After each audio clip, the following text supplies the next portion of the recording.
Shalom Elohim, Bapak Ibu semua, teman-teman yang saya kasihi dalam Tuhan Yesus.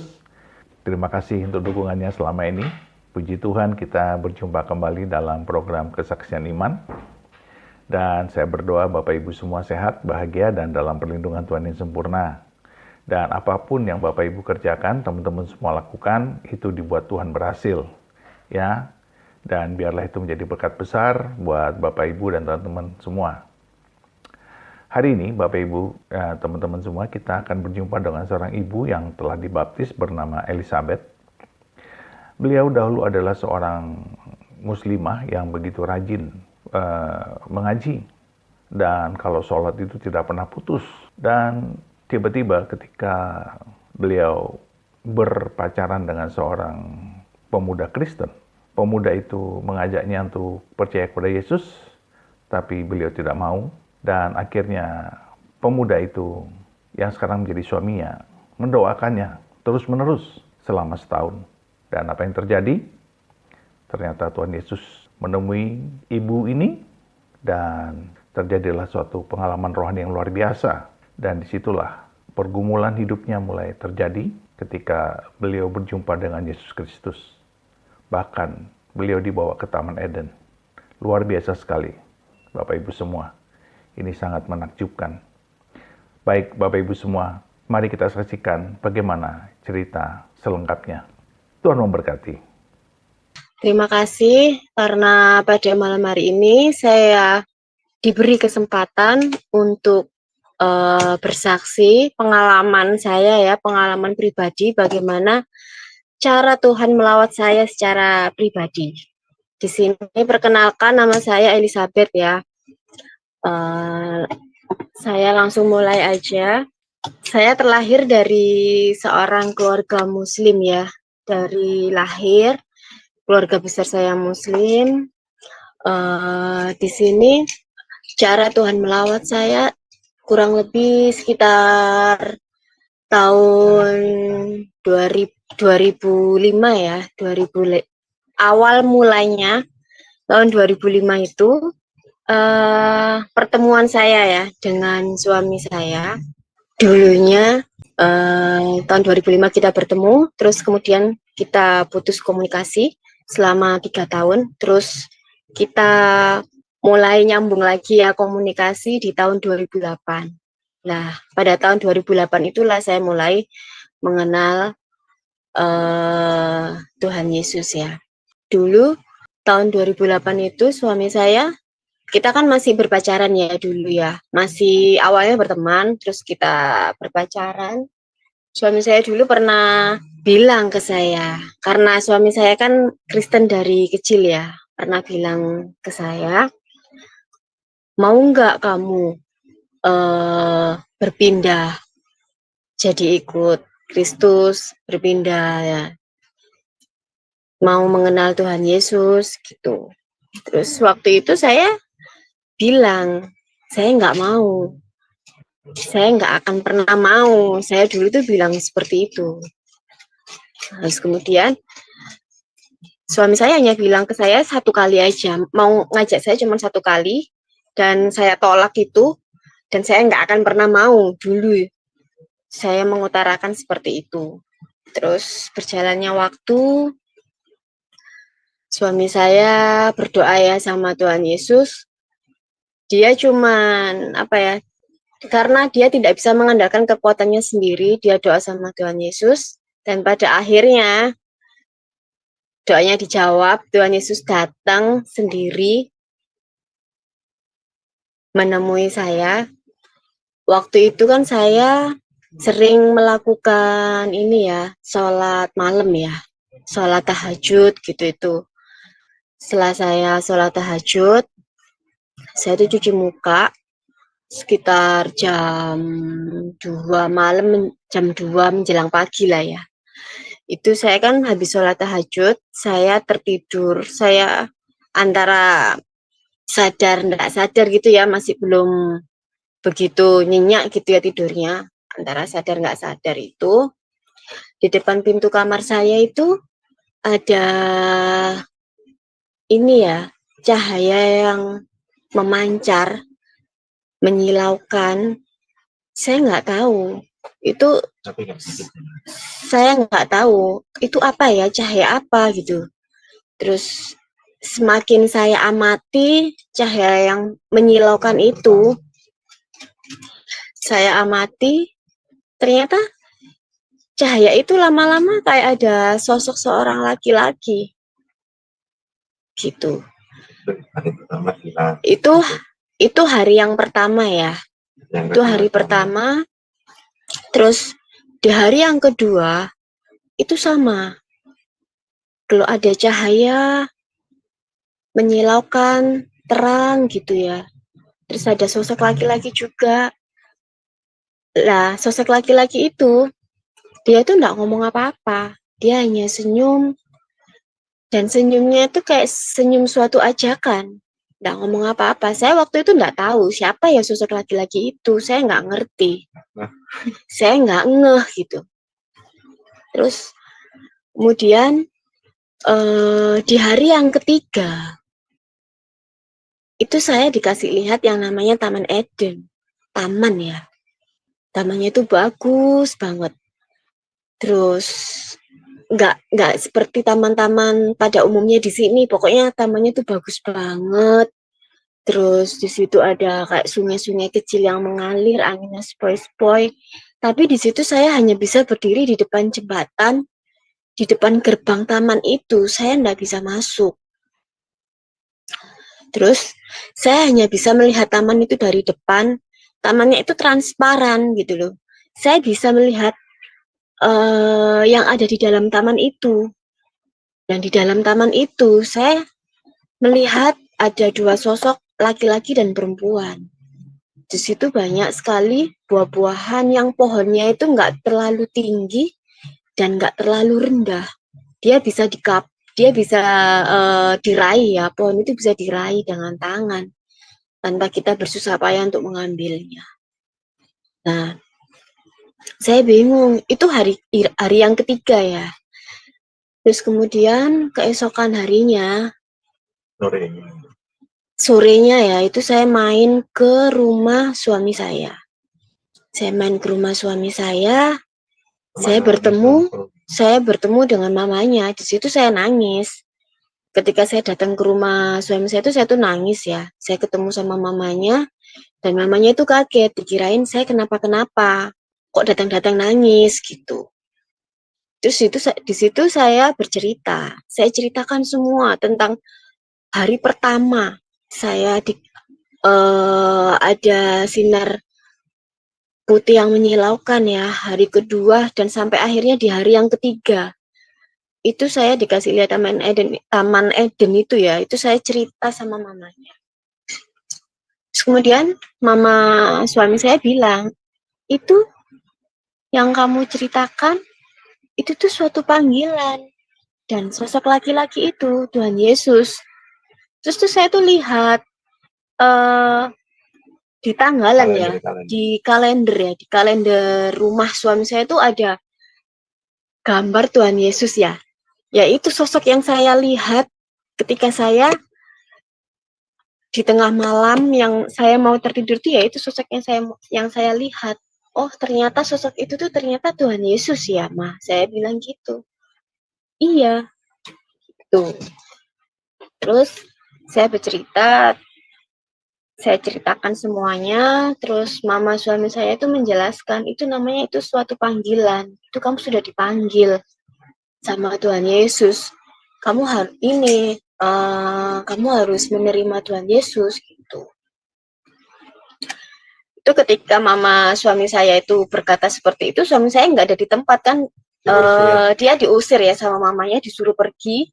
Jadi kita ngomong cuman sama orang tuanya aja, sama mamanya aja. Saya dijelaskan tentang itu semua gitu loh. Karena kan memang saya awam ya, saya nggak ngerti apa-apa. Saya nggak tahu sosok Yesus itu seperti apa, saya nggak ngerti. Kemudian akhirnya saya memutuskan, saya bilang ya, setelah saya dijelaskan semuanya sama mama suami saya bilang sama suami saya minta diantar pergi ke gereja pada hari Minggu. Itu saya ke rumah suami saya itu hari Jumat, Minggunya itu saya minta diantar ke gereja. Karena saya ingin mengetahui semuanya gitu. Saya pergi ke gereja, dan di dalam gereja itu memang saya benar-benar merasakan damai yang tidak pernah saya rasakan selama ini gitu. Benar-benar damai, benar-benar rasanya itu kayak tentram, sukacita gitu. Dan saya merasakan kayak saya pernah masuk ke dalam gereja ini, padahal saya belum pernah masuk ke dalam gereja itu. Itu hari pertama kali saya masuk di dalam gereja. Terus kemudian saya bergereja, saya mau akhirnya saya memutuskan untuk saya mau terima Yesus ya. Tapi perjalanan saya tidak sampai di situ. Pergumulan saya dimulai ya. Berawal dari saya mau terima Yesus, pergumulan saya itu baru awal dimulai. Orang tua saya enggak tahu waktu itu kalau saya pergi ke gereja. Setiap hari Minggu saya pergi ke gereja, orang tua saya enggak tahu. Tapi lama-kelamaan orang tua saya itu mengamati setiap gerak-gerik saya ya. Mengamati setiap hari Minggu saya pergi ke gereja, mereka itu mengamati. Pada akhirnya ibu saya menegur saya. Bilang, "Kamu dari mana?" Ya saya bilang, waktu itu saya masih menyangkal diri ya, masih karena takut, karena bingung. Jadi saya enggak jujur sama orang tua saya waktu itu. Saya bilang, "Saya habis main, Bu," gitu.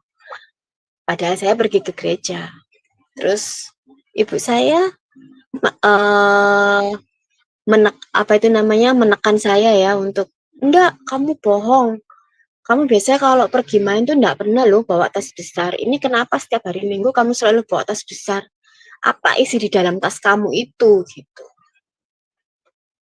Akhirnya ketika saya didesak sama ibu saya, akhirnya saya ngaku, "Iya Bu, saya pergi ke gereja." Gitu. Tapi yang namanya orang tua saya ini tidak terima gitu loh. Marah-marah yang begitu hebat. "Siapa suruh kamu pergi ke gereja? Siapa yang ngajak-ajak kamu?" Gitu. Pada akhirnya yang jadi sasarannya kan suami saya ya. Karena kan suami saya kan sering main ke rumah saya. Jadi yang jadi sasarannya itu suami saya. Dikiranya suami saya yang ngajak saya. Padahal saya pergi ke gereja atas kemauan saya sendiri. Itu ibu saya marah hebat, saya enggak boleh, "Sudah mulai sekarang enggak usah pergi ke gereja. Enggak usah aneh-aneh," gitu. Akhirnya saya tetap pergi ke gereja meskipun saya dilarang sama orang tua saya sembunyi-sembunyi berangkatnya. Terus sampai suami saya kena tegur juga sama orang tua saya. Ya suami saya bilang, "Saya enggak pernah ngajak Elizabeth ini pergi ke gereja, Bu," gitu. "Dia mau atas kemauannya sendiri." "Enggak, bohong," gitu. Intinya orang tua saya enggak setuju, orang tua saya marah besar. Sampai ya orang tua saya ini mainnya ini main dukun ya. Orang tua saya ini nyantet saya sama suami saya karena mereka intinya ingin memisahkan hubungan kami gitu loh. Tanpa sepengetahuan saya gitu. Terus nyantet saya terus gitu.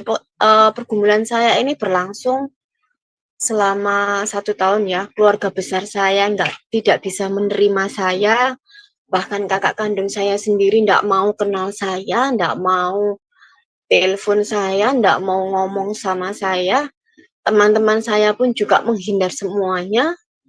Pada waktu itu saya merasa sendiri. Saya merasa sendiri, saya merasa tidak ada yang mau mengerti saya gitu loh. Jadi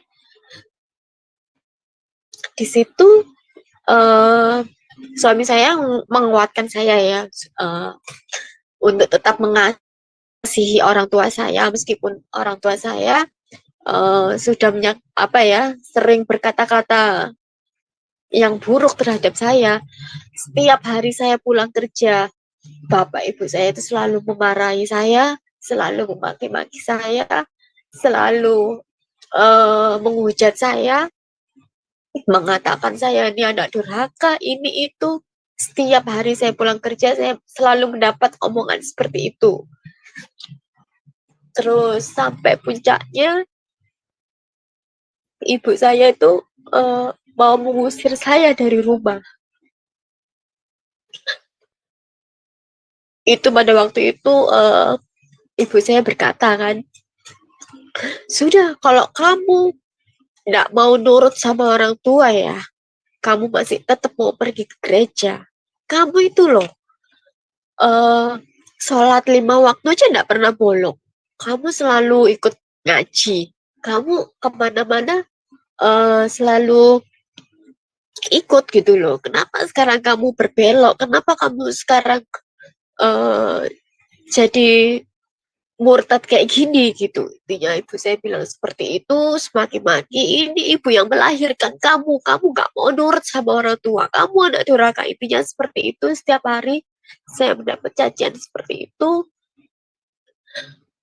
Puncaknya kan ibu saya itu mau mengusir saya ya dari rumah. Itu di tengah malam. Saya hanya bilang sama ibu saya, bukannya saya ini mau menentang orang tua atau mau tidak patuh sama orang tua, tidak. Tapi di situ saya menegaskan sama orang tua saya. Saya bilang, ibu, tidak apa-apa ibu kalau mau ngusir saya saat ini, saya pergi. Padahal saya juga bingung ya, kalau saya mau pergi malam-malam gini, mau pergi kemana kan gitu. Saya bilang, ibu kalau mau usir saya tidak apa-apa. Saya pergi, sekarang pun saya akan pergi. Tapi ya bu, satu hal, jangan pernah menyuruh saya meninggalkan Tuhan Yesus saya barang sesaat. Saya bilang gitu ke orang tua saya. Terus kemudian ibu saya terdiam. Akhirnya ibu saya tidak ngusir saya. Karena saya menentang seperti itu.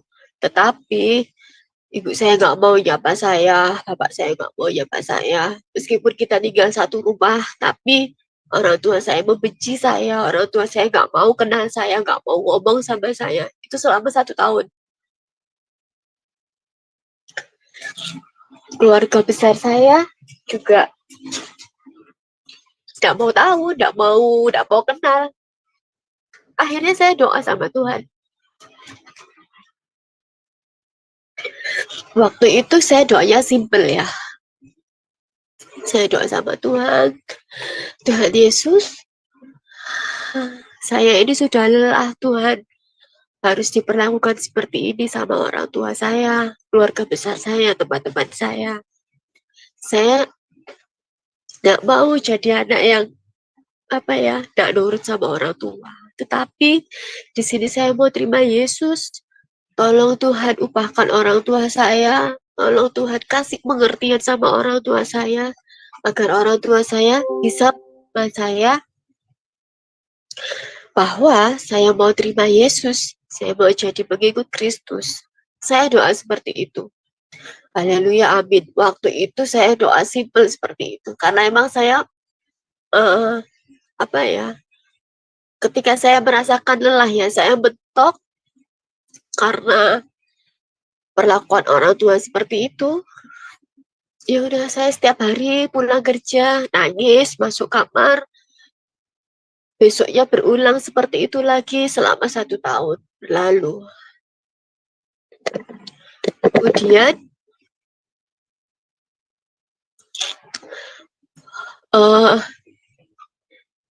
saya tetap mengikut Tuhan Yesus, saya tetap bergereja meskipun kondisinya di rumah itu sangat gak enak ya. Saya tetap bergereja. Pada akhirnya, puji Tuhan, setelah 1 tahun berlalu, ibu saya itu bilang, mau ngomong sama saya. Dia bilang, "Ibu mau menerima kamu, Ibu bisa terima kamu kalau kamu berpindah, asalkan bapak kamu bisa menerima kamu terlebih dahulu. Karena bapak kamu itu orangnya kaku, orangnya keras. Karena bapak kan dulunya kan seorang ini ya, angkatan laut ya, jadi kan orangnya keras." Terus ya saya bilang sama ibu, bukannya ini ya saya menantang ya, oke, oke Bu, saya bakal bilang sama bapak, saya bakal meyakinkan bapak kalau bapak bisa menerima saya jadi seorang Kristen ya. Akhirnya, mana bisa, bapak kamu itu kaku, bapak kamu itu keras, nggak mungkin bisa, nggak mungkin mau terima kamu, bilang gitu. Ya saya bilang sama ibu, Bu, nggak ada yang mustahil loh Bu. Saya bilang gitu, Tuhan pasti ubahkan semuanya. Saya tuh selalu bilang seperti itu ke ibu saya. Saya bilang, Ibu, batu aja itu keras loh Bu. Kalau ditetesi air setiap hari, batu itu akan berlubang. Apalagi Bapak. Saya bilang gitu sama ibu, kamu ini dikasih tahu intinya. Terus kita ini ya berargumen lagi. Sudah, pada akhirnya 1 tahun berlalu, puji Tuhan, ini ya, bapak saya itu pelan-pelan itu ngomong sama saya, kamu mau berpindah gitu. Iya Pak, saya kan mau terima Yesus. Bukan berarti saya ndak sayang sama Bapak Ibu. Bukan berarti saya ndak mau mengasihi Bapak Ibu, ndak. Saya tetap mau mengasihi Bapak Ibu. Saya tetap sayang sama Bapak Ibu. Tapi Bapak saya bilang gini, saya, Bapak, Ibu, kalau kamu teruskan, kamu nikah sama suami kamu, Bapak Ibu nggak bakal mau datang di gereja, nggak bakal mau masuk ke gereja, nggak bakal mau menginjakkan kaki ke dalam gereja, dan nggak bakal mengizinkan saya dan nggak memberkati pernikahan saya. Bilangnya seperti itu. Saya kan 2009 saya dibaptis, 2010 saya menikah dengan suami saya. Ketika bapak saya bilang seperti itu, dia tidak mau datang, ya sudah. Saya cuma bilang, Bapak Ibu, saya mau nikah sama suami saya. Terserah Bapak Ibu, kalau nggak mau datang juga nggak apa-apa. Yang penting saya mau minta restunya aja sama Bapak Ibu. Bapak Ibu saya tidak mau datang, intinya tidak mau datang. Terus pada waktu acara pemberkatan di gereja itu, saya kaget. Tanggal sebelumnya Mama doanya untuk Bapak Ibu. Kan sebelum saya pemberkatan di gereja itu, kita kan malamnya kan berdoa ya. Kita doa, kita mau apa ya, Tuhan Yesus mohon ubahkan hati orang tua saya, biar mau datang, biar mau melihat, menyaksikan pernikahan putrinya ya. Terus dan itu setelah kita doa malam itu ya, keesokan harinya kan kita pemberkatan di gereja.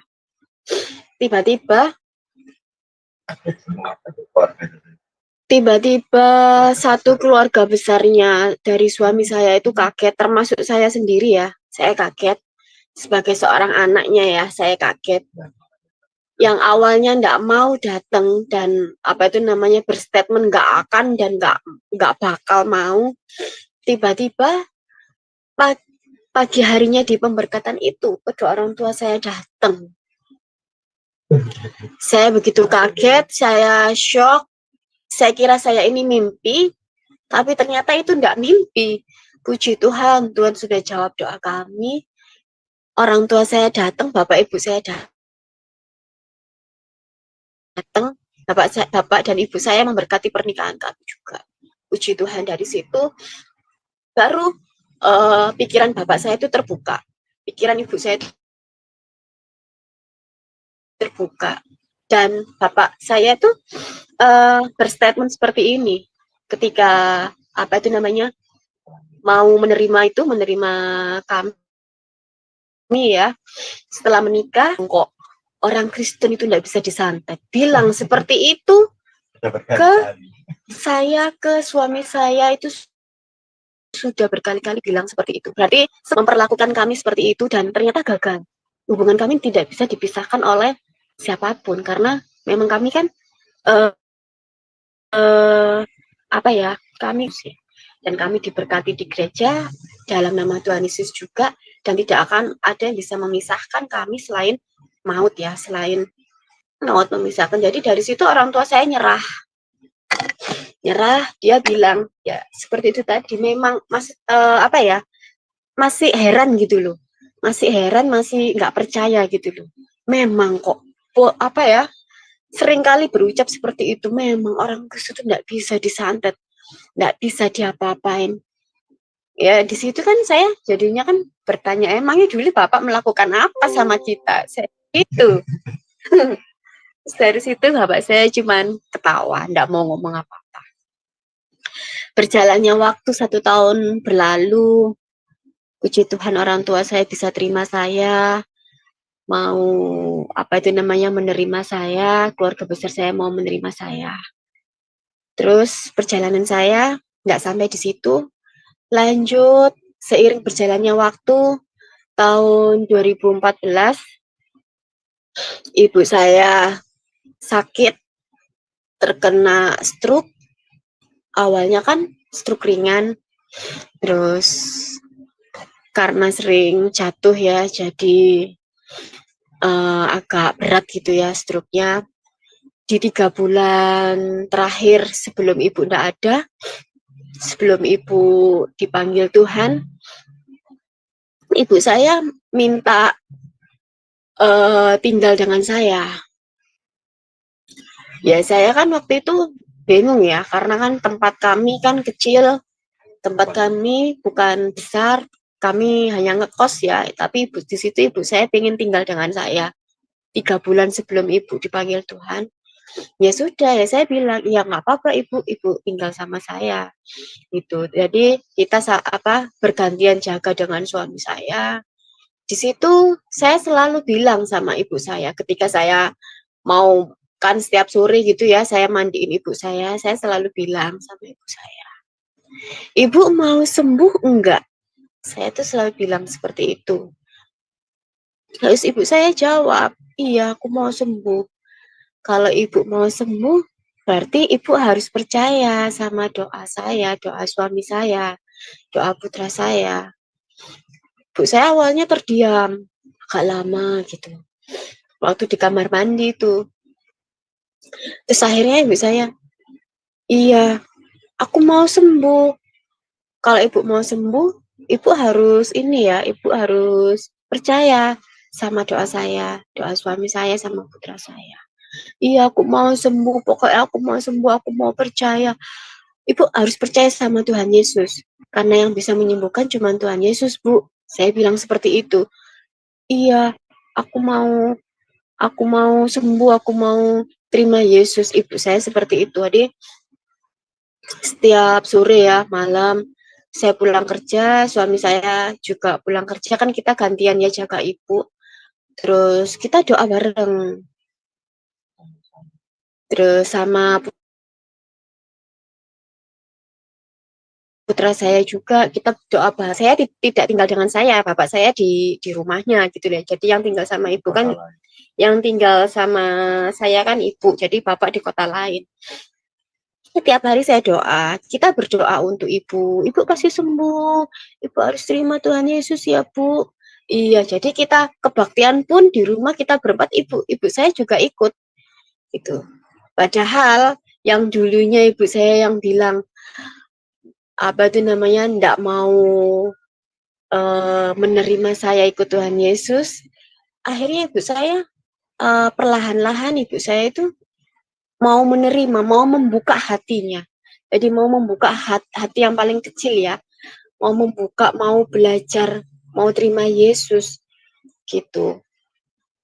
Karena memang ibu saya dulunya itu pas waktu sekolah itu kan sebenarnya tuh ibu saya tuh pengen masuk ke Kristen dulunya. Ternyata saya kan diceritain juga sama ibu saya. Tapi sama kakek nenek saya itu enggak boleh. Jadi ibu saya nurut. Jadi nggak belok kayak saya gini, nggak murtad kayak gini gitu loh. Jadi di sini yang saya berani ngambil keputusan seperti itu, saya berani murtad, saya berani belok, bukan karena apa-apa, saya berani, bukan saya menentang orang tua juga gitu loh, karena saya emang mau ikut Tuhan Yesus, saya mau mengenal pribadi Yesus lebih dalam lagi. Nah itu sampai akhirnya kondisi ibu saya itu semakin parah ya, semakin ngedrop, semakin apa ya, sudah halusinasi yang enggak gitu, tapi tetap kita tetap tekankan ibu terima Yesus ya. Terus pada akhirnya ibu saya setelah tinggal sama saya kurang lebih 3 bulanan ya, terus ibu saya tuh pengen pulang ke rumahnya. Ya sudah, kita antar pulang ke rumahnya karena kan katanya kangen sama kondisi rumah gitu. Kita pulang, kita antar ibu pulang ke rumahnya. Nggak lama ibu pulang, itu saya ditelepon kan, saya setelah antar pulang saya kembali lagi ke tempat tinggal kami. Terus nggak lama saya ditelepon sama bapak bahwa kondisi ibu itu sudah kritis. Saya balik lagi ke kota di mana ibu tinggal itu karena ibu sudah, terus akhirnya ibu nggak mau dibawa ke rumah sakit, ibu menunggu saya. Akhirnya ketika saya datang langsung saya bawa ke rumah sakit itu menjelang jam 3 pagi ya, itu menjelang pagi kita bawa ke rumah sakit, dan di situ ibu cuman 1 minggu aja ya di rumah sakit itu. Terus waktu di rumah sakit ibu opnam, kondisinya itu semakin ngedrop. Kita semakin gencar-gencarnya, ayo ibu harus terima Yesus ya bu, kita doa buat ibu, kita bertiga doa buat ibu. Akhirnya di puncaknya ibu saya koma. Ibu saya koma, di kondisi koma pun kita tetap ibu terima Yesus ya, ibu mau terima Yesus ya, ibu hanya bisa menjawab dengan tangisan ya, menangis, meneteskan air mata. Saya tanya sama suami saya, Pak ibu ini sudah mau terima Yesus ya? Terus kata suami saya sudah. Suami saya kan bilang sama saya 3 hari sebelum ibu saya dipanggil Tuhan ya. Suami saya bilang, ibu ndak lama loh mas, bentar lagi ibu mau dipanggil Tuhan. Saya kaget, apa ini, jangan bilang seperti itu dong. Bentar, saya maksudnya tuh masih belum siap gitu loh. Kamu itu gimana sih? Kita harus persiapkan diri gitu. Terus pada akhirnya pas waktu hari hanya itu ibu saya ngedrop, ibu saya koma. Ternyata dokter kan bilang ya ke kita, ibu saya ini sebenarnya ini sudah apa ya, sudah anfal, karena ini bisa bertahan karena alat-alat yang terpasang di tubuh ibu saya. Karena ibu saya ini kasihan bu, ini maksudnya kondisinya sudah lemah. Ini ibunya ini sebenarnya sudah tidak ada, bilang seperti itu. Saya langsung kaget. Saya ingat omongan suami saya. Oh iya ya, gitu. Terus kita sebelum memutuskan untuk ini ya alat-alatnya ibu dilepas, kita doa sama Tuhan. Tuhan Yesus, kita doa, kita puji-pujian di situ. Saya nggak peduli mau di sebelah saya itu orang apa itu namanya, ada suster ya, ada apa itu namanya orang Muslim juga, saya nggak peduli. Pokoknya di situ saya doa, kita pujian. Terus ternyata saya bilang sama suami saya, ibu beneran ya, maksudnya itu sudah diterima Tuhan Yesus enggak ya Pak? Saya bilang gitu. Terus kita ini kita minta tanda sama Tuhan Yesus ya, kita minta pertanda. Setelah ibu saya dinyatakan meninggal itu ya, kan kita sudah doa ibu saya dinyatakan meninggal.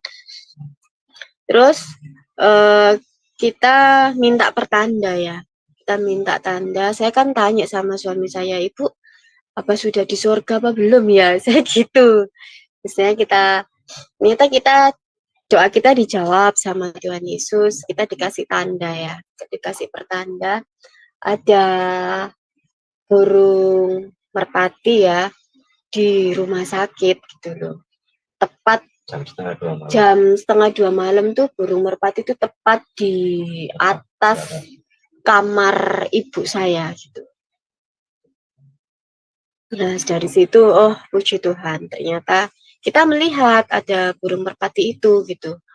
Puji Tuhan, memang kalau apa itu namanya, ibu sudah di surga bersama Tuhan Yesus, meskipun kondisinya ibu saya belum dibaptis, tapi setidaknya ibu saya mau terima Yesus. Itu yang terpenting. Itu kesaksian saya. Terus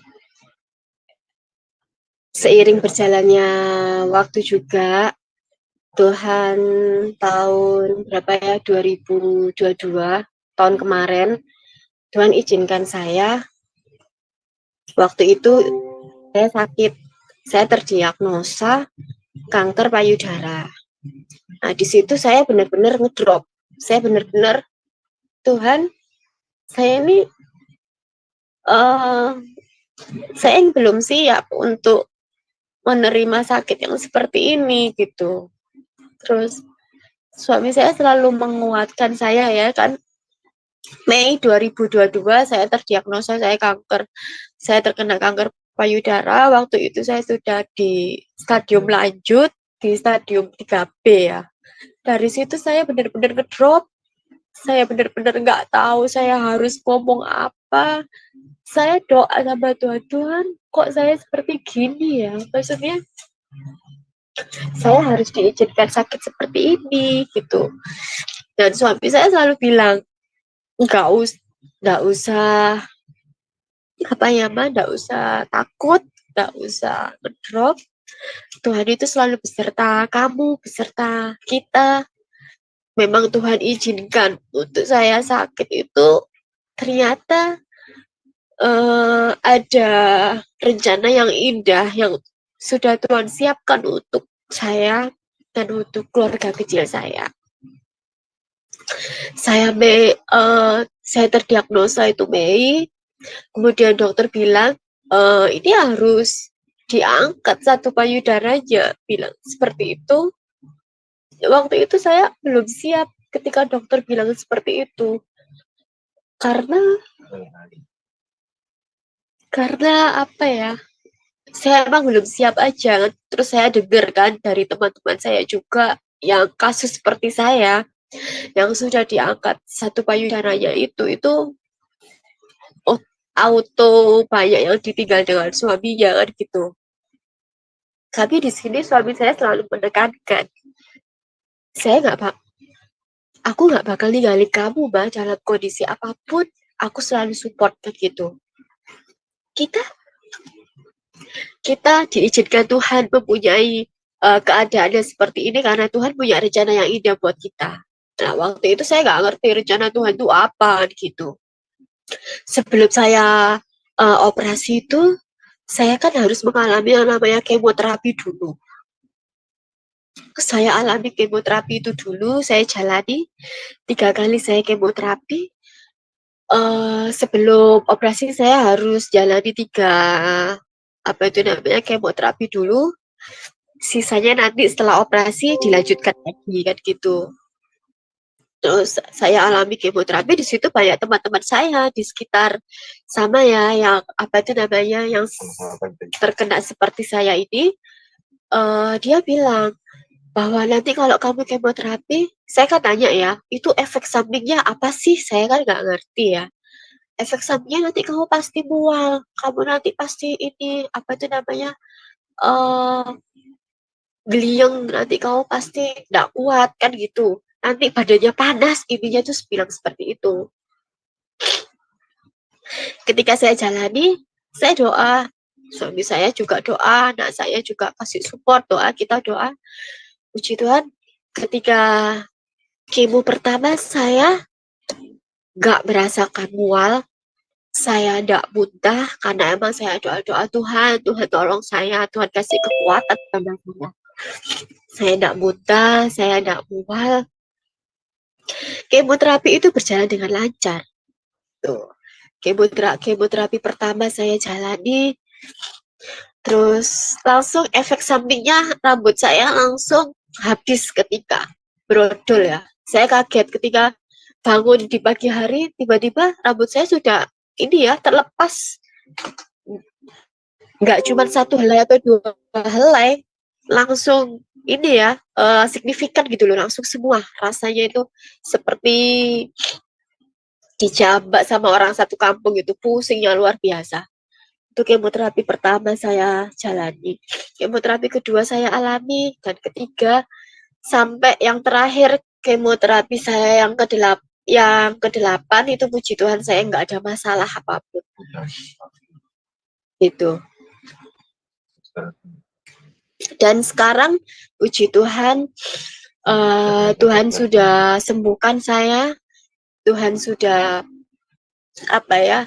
membebaskan saya dari kanker payudara yang saya alami sebelumnya gitu loh. Dan ketika diteliti ya, ketika saya harus foto toraks, saya harus USG, semuanya hasilnya itu normal. Bahkan di tulang saya itu tidak ditemukan metastase pada tulang. Jadi hasilnya itu negatif. Jadi tidak ditemukan metastase, tidak ditemukan penyebaran. Puji Tuhan, saya dikasih kesembuhan sama Tuhan Yesus. Di situ memang kita dipakai sama Tuhan Yesus, saya dan suami saya, untuk menjadi kayak motivator ya buat para survivor seperti saya. Itu untuk saya tuh selalu menekankan ke teman-teman saya. Dia selalu bilang, kamu itu kayak nggak seperti orang sakit gitu loh, emangnya kamu sakit gitu. Saya bilang, itu obatnya apa sih gitu. Teman saya bilang gitu. Saya cuma bilang, hati yang gembira adalah obat yang manjur, tetapi semangat yang patah mengeringkan tulang. Itu yang selalu saya tekankan sama teman-teman saya, sama orang-orang yang saya temui ya. Yes, orang-orang yang mengalami sakit kanker usus, kanker ini rahim yang saya temui. Saya selalu menekankan obat itu cuma satu kok, bukan hanya memang obat minum itu memang iya itu menurut medis ya, tapi obat yang terutama itu adalah hati yang gembira, adalah obat yang manjur. Itu selalu saya tekankan sama mereka semuanya gitu. Jadi kesembuhan hanya ada di dalam nama Tuhan Yesus. Saya itu selalu bilang seperti itu. Jadi kita kalau misalnya kita pergi ke rumah sakit berdua gitu ya, sama suami saya selalu senantiasa menemani saya dari saya awal kemo sampai saya kemo ke-8. Dia enggak pernah ninggal saya, selalu nemenin saya sampai suster-susternya aja heran gitu loh. Ini satu-satunya pasien yang ditunggu sama suaminya. Kalau teman-teman saya tuh kasihan mereka harus berangkat sendiri, pulangnya kan habis kemo itu kan emang kondisinya lemes ya, dan beliau memang enggak kuat kalau harus naik motor sendiri. Sudah itu tadi kesaksian dari saya. Puji Tuhan sampai detik ini saya sudah disembuhkan sama Tuhan Yesus. Saya tidak ada keluhan apa-apa pasca saya operasi.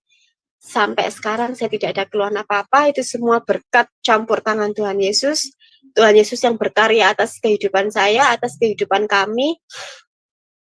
Tuhan Yesus yang ubahkan semuanya. Ternyata rencana Tuhan yang begitu indah itu ini gitu loh. Saya mengucap terima kasih sama Tuhan Yesus.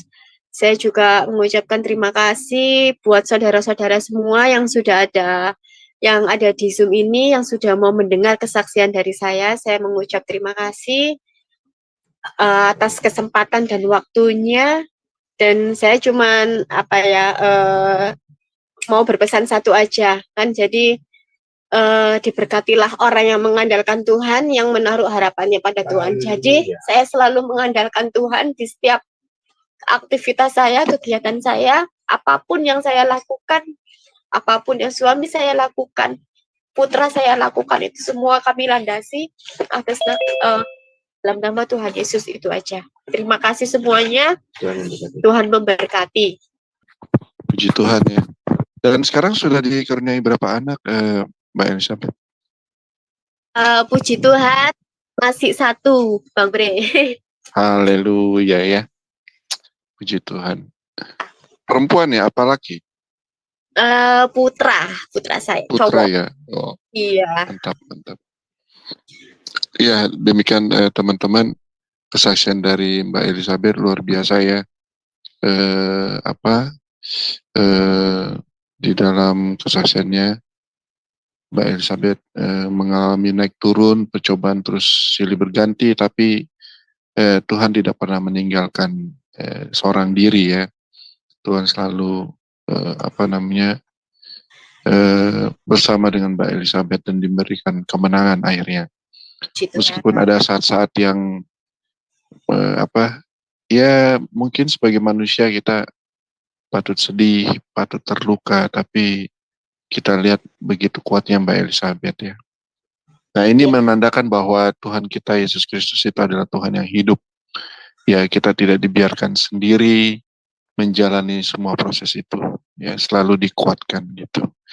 Nah Mbak Elizabeth ya boleh tahu nggak gimana tanggapan teman-teman dari Mbak Elizabeth, misalnya teman sekolah atau teman main, bagaimana tanggapan mereka begitu tahu bahwa Mbak Elizabeth sekarang berpindah keyakinan gitu. Gimana Mbak? Teman-teman saya awalnya sih ini ya, teman-teman saya memang menjauhi saya, tapi seiring berjalannya waktu, akhirnya mereka ini ya mau menerima saya. Gitu. Saya selalu mengasihi teman-teman saya tidak pernah membenci mereka, saya nggak pernah apa itu namanya dendam atau apa, enggak, saya tetap mau mengampuni mereka. Dan akhirnya puji Tuhan teman-teman saya baik sama saya sekarang. Teman-teman saya malah bertambah di komunitas ini ya, komunitas kanker ya. Yes. Apa enggak ini apa ada teman misalnya, Mbak aku penasaran deh apa sih isi pengajarannya sehingga Mbak bisa berani untuk berpindah dari Muslim menjadi seorang Kristen gitu. Nggak ada pertanyaan seperti itu dia teman-teman atau gimana? Ada sih. Ada ya. Tetangga saya juga. Tetangga saya itu di bawah saya ya, masih adik kelas ya. Tapi kita kan memang berteman ya. Itu kan kita kan dulu kan kayak ada yang namanya Karang Taruna gitu ya, perkumpulan pemuda gitu ya. Itu ada suami saya juga. Dia bertanya, gimana sih? Maksudnya rasanya itu gimana Mbak? Ya, itu luar biasa baik.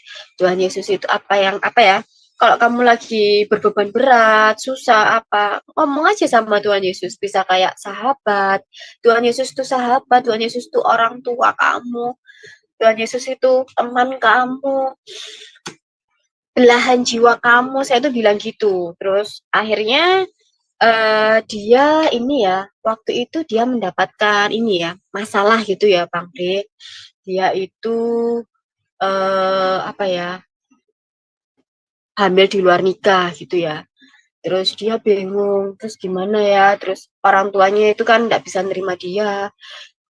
Terus dia itu bingung gimana. Saya selalu bilang gini, kamu kan kalau kamu mau kenal Yesus enak loh. Meskipun kamu kondisi sekarang kan lagi susah ya, nggak ada yang mau nerima kamu dengan kondisi kamu, apalagi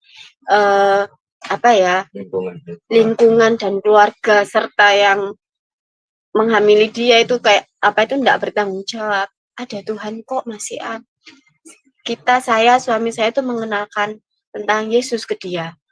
Terus kemudian gimana Mbak? Sudah, pokoknya kamu kalau di dalam Kristus gak usah khawatir. Tuhan pasti selesaikan semua masalah kamu. Doa aja. Awal mula itu, terus ini ya, saya kasih apa ya itu ya waktu itu? Saya kasih Alkitab saya ke dia. Saya kasih Alkitab saya ke dia. Kalau kamu ini ya, saya punya Alkitab. Kalau kamu mau buka, kamu mau pengen baca, nggak apa-apa baca aja. Saya gitu. Kalau kamu nggak ngerti, kamu tanya. Waktu itu. Akhirnya ya udah dibawa sama dia. awalnya dia masih ini ya, ragu gitu ya. Terus kemudian dia pindah kota, terus kita kan ini ya, lost contact sama teman saya itu. Terus kemudian dia tuh nelpon saya, nyari-nyari saya di waktu itu kan kita masih zaman main Facebook gitu ya. Nyari, akhirnya kita ketemu lagi, terus dia bilang, Mbak Elizabeth, puji Tuhan, Mbak, kenapa? Saya sekarang sudah terima Yesus. Oh iya, saya gitu. Iya. Wow, puji Tuhan. Sudah dengan bermodalkan hanya satu Alkitab itu ya. Saya tuh waktu itu cuma punya satu, saya kasihkan dia. Saya cuma punya satu, kalau saya kasihkan saya pakai apa ya? Udahlah, enggak apa-apa, nanti pasti Tuhan kasih lagi. Tuhan, kalau emang ini untuk kemuliaan Tuhan, pasti nanti ada Alkitab lagi, saya gitu. Puji Tuhan, ya ada Alkitab lagi. Jadi satu Alkitab itu perantara untuk satu jiwa yang sudah diselamatkan gitu. Gitu, Bang Bre. Keren kan? Ya, puji Tuhan. Wah, berarti sudah ini dong ya, memenangkan satu jiwa ya, luar biasa.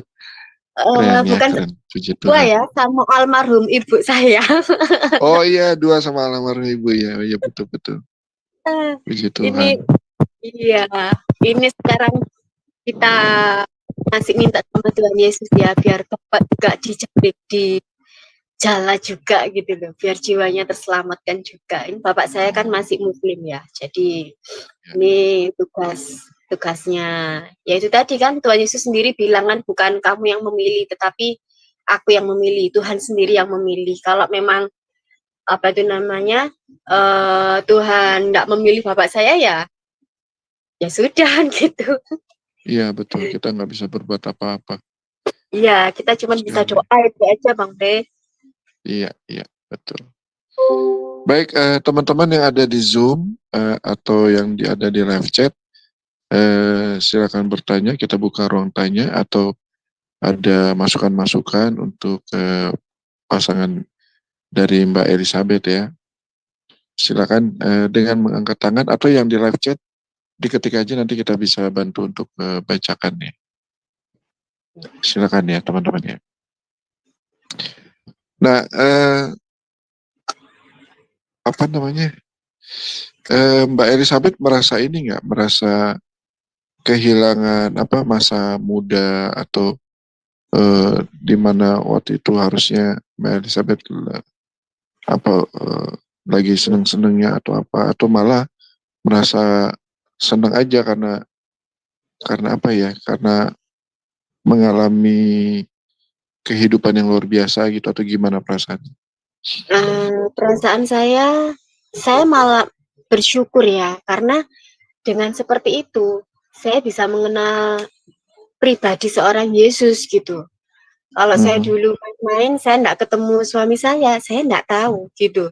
Karena kan memang sebenarnya perasaan ini tumbuh itu sudah sejak saya SMP ya. Cuman saya ini enggak tahu karena tidak ada yang mengarahkan. Saya ini bingung, ibu saya itu selalu ngertai saya ya. Kan saya kalau pas ya Tuhan, kenapa seperti ini, kan kadang gitu. Ibu saya bilang, kamu itu ngomong apa sih? Kayak orang Kristen aja, bolak-balik ngomong kayak gitu. Saya diam. Itu sudah lama sebenarnya perasaan saya ingin mengenal Yesus itu sudah lama, cuman saya tuh enggak tahu karena tidak ada yang mengarahkan. Ya puncaknya ketika saya kenal suami saya itu, baru saya mulai mengerti tentang pribadi Yesus. Gitu. Jadi merasa bersyukur ya, biarpun masa mudanya. Syukur banget saya. Ya, luar biasa ya, haleluya. Ya. Jadi anak sekarang udah kelas berapa, Mbak Elizabeth? Putra saya ini, puji Tuhan, sekarang sudah kelas 5 SD. Oh, sekolah minggu dong berarti ya? Iya. Kemarin ini baru ikut kompetisi renang, meskipun juara 18 tapi se-Jawa Timur, tapi dia sudah mau berusaha karena kan dia tumbuh dalam 1 bulan dia sudah bisa. Puji Tuhan ya. Iya. Ya, kita berdoa deh semoga regenerasi dari Mbak Elizabeth ini justru semakin menjadi putra yang membanggakan ya bagi Amin, puji keluarga Tuhan. Mbak Elizabeth ya. Iya. Kalau bisa jadi pendeta ya. Amin. Oh iya, ini cita-cita putra saya itu kan memang dia kan gini, mulai dari sekarang kan dia kan ini ya berstatement saya tuh besok kalau besar itu mah pengen jadi dokter sama jadi pendeta mah gitu. Oh Saya gitu. mau kalau aku jadi dokter, aku tuh mau menyembuhkan orang-orang yang sakit. Kalau mereka nggak punya uang, nggak usah bayar gitu. Oh, lucu. Atau sekalian aja ya pendeta yang bergelar dokter gitu ya. Iya, dia tuh pengennya gitu. Jadi pengen jadi pendeta juga. Dia kalau di sekolahnya juga kita kan selalu doa ya biar Tuhan itu jadikan Samuel ini pribadi yang lebih baik gitu loh. Puji Tuhan dia di sekolahan itu jadi ini apa itu namanya saluran berkat ya buat orang lain gitu loh. Jadi kayak dia dulu kan dari kelas 1 sampai kelas 4 itu dibully, Bang. Hanya karena status Kristen gitu ya. Dia dibully sama teman-temannya satu kelas. Itu pergumulan anak saya. Jadi bukan cuma saya aja yang punya pergumulan. Tapi saya mentalnya punya gimana Mbak? pergumulan. Iya bener, kasihan juga sih. Awalnya itu dia ini ya ngedown, nangis nggak mau sekolah, mogok mau pindah sekolah. Intinya itu macem-macem ya keinginannya. Terus kan akhirnya saya sama suami saya itu ini ya ngajak bicara. Kenapa sih nak? Awalnya nggak mau cerita bang. Terus kemudian akhirnya nggak apa-apa cerita aja. Akhirnya dia cerita. Akhirnya suami saya ya ini nelpon guru agamanya.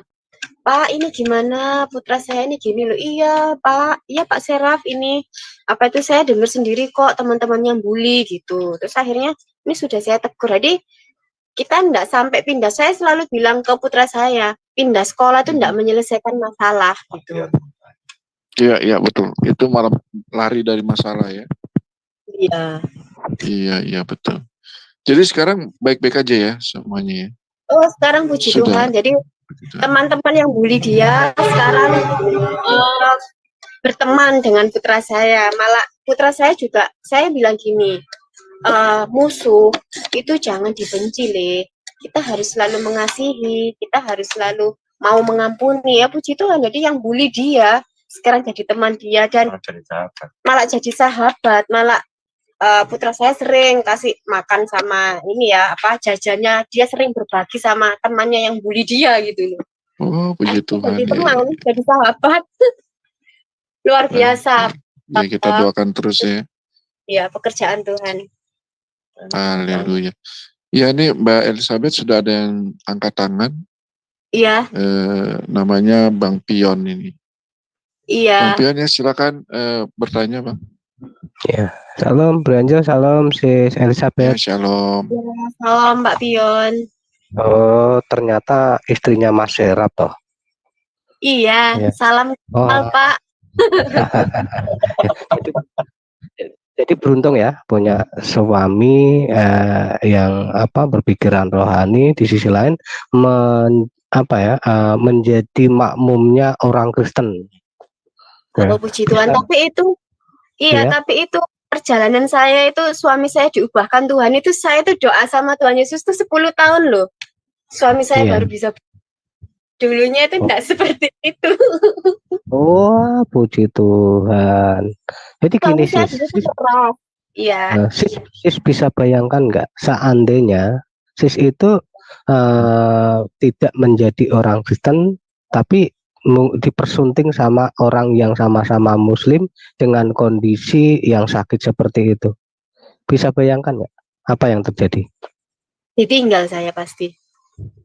Iya, kemungkinan ditinggal, kalau enggak kawin kiri kanan itu ya. Kiri apa siri? Itu. Di poligami juga ya. Enggak mau saya. Ya, luar biasa ya. Berterima kasih sekali. Karena di dalam kekristenan hanya mengenal satu pasangan, satu istri ya, dengan satu suami. Ya. Dan ikatan pernikahan ini adalah komitmen seumur hidup, tidak akan bisa dipisahkan oleh manusia, tetapi hanya mautlah yang memisahkan itu. Itu pun masih akan berlanjut di kehidupan yang akan mendatang, di mana Iya. kita semua tetap akan menjadi satu keluarga yang kalau di dalam pengertian lama itu kan sakinah mawaddah warohmah di Iya, akhir dari langit baru bumi baru ya. Iya. Pasti kekeluargaan itu akan terus berlanjut. Jadi jangan takut kalau nanti Pak Serapnya itu dikasih 72 bidadari sampean dianggurin ya, jangan takut ya, santai-santai di Kristen tidak ada yang seperti itu ya. Iya. Beruntung ya, beruntung luar biasa ya. Saya hanya mendoakan semoga kehidupan sis dan keluarga tetap dalam kelanggengan dan terus dapat membawa kepujian bagi nama Tuhan dan terus menyandang gelar kekristenan yang luar biasa ini. Ya, itu aja sis. Terima kasih. Iya, terima kasih Pak Pion. Baik, terima kasih Bro Pion atas nasihatnya. Ya memang kalau orang tua gitu ya Mbak, selalu menasihati yang muda-muda ya Mbak ya. Iya. Pak Pion memang sudah orang tua Pak Pion ini. Saya juga ini nggak tua. Iya Pak tua ya. Naluri nasehatin biasa itu. Itu Pak Bram mau tanya ya Bang? Oh iya betul. Ini ada Pak Pendeta Bram mau bertanya kepada Mbak Elizabeth. Silakan Pak Pendeta. Ya, enggak bertanya tuh. Ya kasih aja semangat saja ya. Memang kadang-kadang sih ya kesaksiannya bagus sekali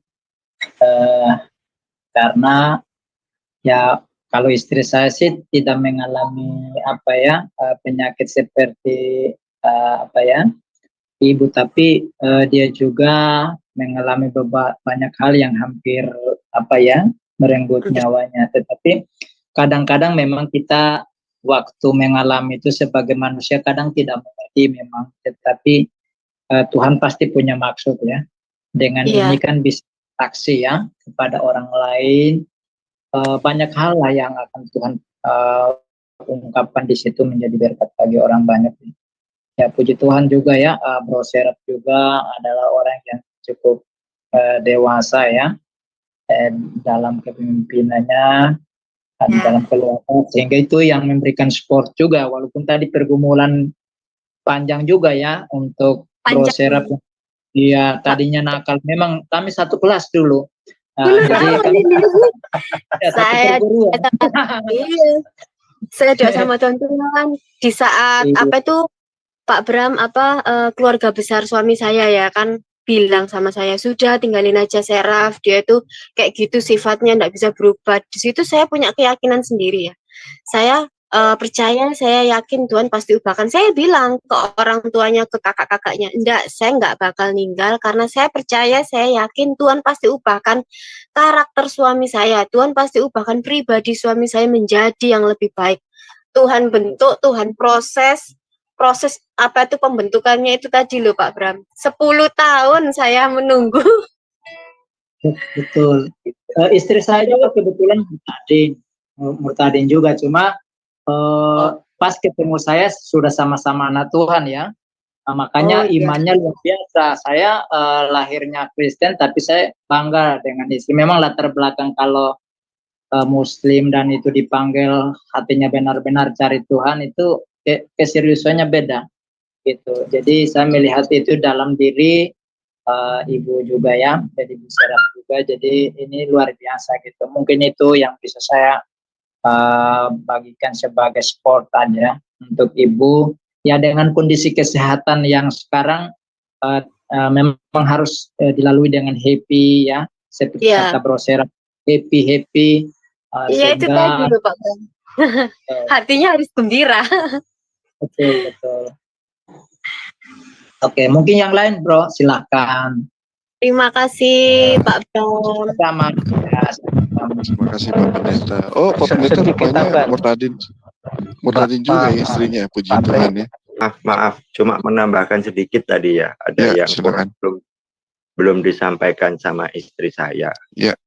Mertua saya itu sudah berstatement, sudah menyatakan dan mengatakan bahwa ajaran Kristen itu ajaran yang benar.